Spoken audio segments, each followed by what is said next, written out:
Well, Chetan, to start with, could you tell us about the idea behind Vizury and the birth of the company? Vizury was essentially born based on a triangle, right? A triangle that we drew at the beginning. The three ends of the triangle were data, technology, and marketing, right? So essentially, it was about how do you leverage data, which is about customer behavior, and technology to be able to make marketing more effective and efficient. The background to the company is with three co-founders. We used to work in a company called Trilogy before this. Trilogy is an Austin, Texas-based company. Used to do a lot of work in the internet marketing space. But then when we started looking at Asia Pacific, so as a part of Trilogy, I spent time in India, in the Indian market. I spent a little bit of time in the Chinese market. When we started looking at the three trends, which was around data, technology, and marketing, and how the three were beginning to interplay, and this was 2007, 2008, even before the term big data was coined in, we started seeing some very interesting possibilities. So we moved out of our jobs, started playing around with multiple business models wherein data and technology could make marketing more effective. In those days, search marketing was a big rage. Multiple search engine marketing companies were also getting set up. But the path that we chose essentially was that what we saw was the data that the marketers themselves own, which is called the first party data in some sense, is the one which is the most powerful signal of customer buying intent and customer engagement intent. So we took sort of those pieces into account and built out an initial stack which we sold to Yahoo Small Business, was one of the first clients that we sold this to be able to use their own data to make their marketing effective, and thus Vizury was born.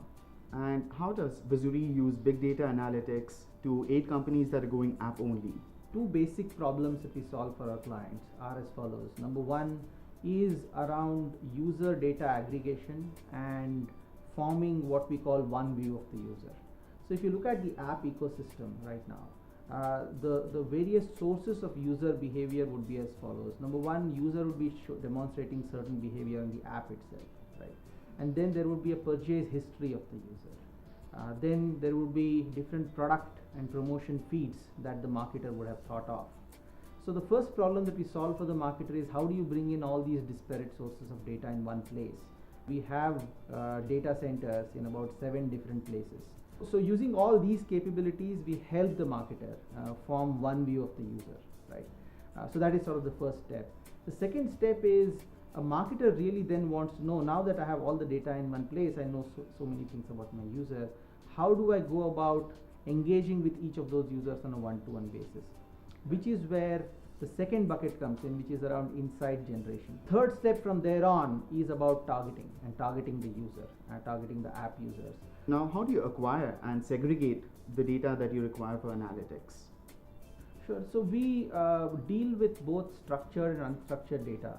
By the way, happy to tell you that 3 months back we became a petabyte company. So every month we process about a petabyte of data now about all the users. So the way we acquire the data depends on the source of data, right? So if I start with the most commonly available source out there, which is the website behavior of the data, that is acquired as a live stream of dump, right? So this is a flat set of flat files that get dumped.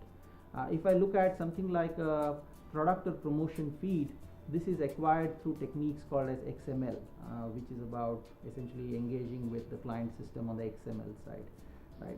If I look at things like call center records that we get, these are once in a day call center record dumps of who was called, what was the content of the conversation, and what happened as a result of it, right? So depending on the source of data and the nature of data, we essentially ensure that there are different techniques through which they are onboarded.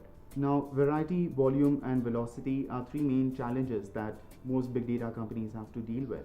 How does Vizury cope up with these challenges? Volume, I just gave you a sense. So we profile about 750 million users now across Asia Pacific and Latin America, and that is a humongous challenge in the sense, if you look at how do you identify a user, because volume is based on a unit of measurement, right? Identification is a very key challenge in volume, right? Because on the website, he's just a cookie for you. When you send out an email, he's an email ID for you. When he's on the app, that's a device ID for you. When I look at the variety of data, we just spoke about it, The data can be the basic two buckets are structured and unstructured, right? Structured data means that against a given user you have specific set of characteristics which are predefined. So this is one big challenge that we see when it comes to the variety of data. The ability to combine structured and unstructured sources of data and still being able to form that meaningful one view of the user and be able to generate the insights, right? Velocity is, we believe, the biggest challenge that companies like us face in this internet-centric world, right? So when we look at our set of challenges, we believe volume and variety to a large extent are solved, but velocity presents the next level challenges when it comes to applications like us. Now, app personalization and push notifications, they track a lot of personal data and browsing history. A lot of people are not comfortable sharing this. So how does Vizury target those users, and what's your take on it? The way we do it, to be able to do this, is we look at user behavior at an individual user level, right? And try and look at the behavior. The app ecosystem, we still believe, is evolving. So for example, when you download an app, you give the app a set of controls saying you can access all these data sets from my base, and they may be contact numbers, photos. Depending on the app, they seek various permissions from you, right? So we believe this part of the equation is still evolving, right? So for example, what you see is Android right now does not let you control push notifications at an individual app level. You cannot disable. Whereas on iOS, the most recent version that has come out, you can do that, right? So we believe some of these controls would in turn be given to the user as the app ecosystem evolves, wherein he can say, I mean, while you may still deliver value to me through push notifications and give me great deals, I may not be interested, right?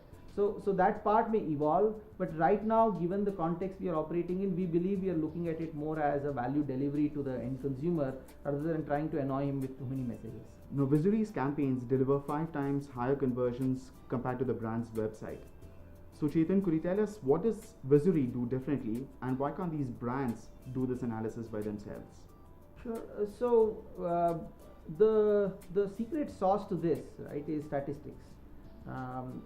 Statistics that runs on a big data platform, right? Each user that is out there, we capture about 25 different variables. So for this user, you may see what time of the day had he come, right? What source had he come in from? Had he purchased in the past or not, right? What stage of the purchase cycle did he drop off? How many times did he check the price, right? How much time did he spend on the website looking at stuff? Did he visit any other section of the website? This can be divided into million parts, right? From 0 to 1, you can have million essential scores, or you can say 1 to 1 million, wherein 1 million represents the fact that he is certainly going to buy, right? And 1 represents the fact that he is probably not going to buy. We start targeting the users in terms of, so firstly we pick the high profile, high probability users, right? Now that is one part of the secret sauce as to why our conversion rates are much higher, because we don't target everybody else, right? So if you look at, unlike Google and Facebook who don't have this information, right, we have this information that this user has demonstrated this behavior. Hence we make it, sort of use it to ensure that we target only the relevant set of users. That's one part of the secret sauce. The second part of the secret sauce is personalization, right? So the first one is what we call prediction, the 2P framework for us. Prediction and personalization. Personalization is essentially about, now that I know that this user is interested in a Bangalore to Mumbai, Bangalore to Delhi flight ticket, how do I ensure that I present the right content to him, right? The content can be through emails, right? You send a one-to-one email to this guy saying, hey, this is what you're looked at for, these are the live rates right now. Or these can be ads in the app or on the web that you can show to this user, right? Or this can be an SMS that can go out to the user if the user is registered and given you the right to keep him informed about rates, right? So when you combine prediction and personalization, the conversion rates, both in terms of efficiency and effectiveness, essentially increases drastically, which results in the conversion rates that we see. Chetan, you once said that it's imperative for companies to focus on goal setting and organizational structure. Now, what would CXOs have to bear in mind to maintain data hygiene? I think the first thing that starts is the will of the head of the organization, frankly. So data, while in some sense it is science and it is technology, in some sense it's a philosophy as well, right? And the philosophy needs to flow right from the top, that we are a data-driven organization, right? And we need to ensure that data gets used in some of the key objective decision making that happens within the company. Many of the app-related data, right, is dumped somewhere, and it is sort of not even looked at in terms of next-level decision making. So one of the questions you should ask is, where is my app behavior data getting stored for an e-commerce company, for example? The second example can be, while app behavior is one part, there are multiple other behaviors that the users would demonstrate. For example, when you're delivering a good, has he paid by cash or card, right? What is the quantum of payment that has happened in the past? What category affinity has he shown? Is he like a apparel buyer, or is he an electronics buyer, and some of that, right? So your ability to sort of have these disparate data sources talk to each other and make the whole profile richer is a second thing that companies should certainly sort of look out for.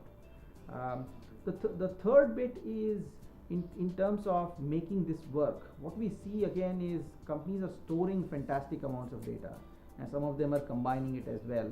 But have you built up an architecture wherein, for example, if I go to I go to a website or an app, right, versus you go to the same app, is the personalization of app happening using all that data that has been stored, right? Which is the actioning part. Is that in place or not? Is the third challenge or the third key thing that we believe the organization lead should keep in mind. Well, thank you so much for your time, Chetan. It was a pleasure talking to you.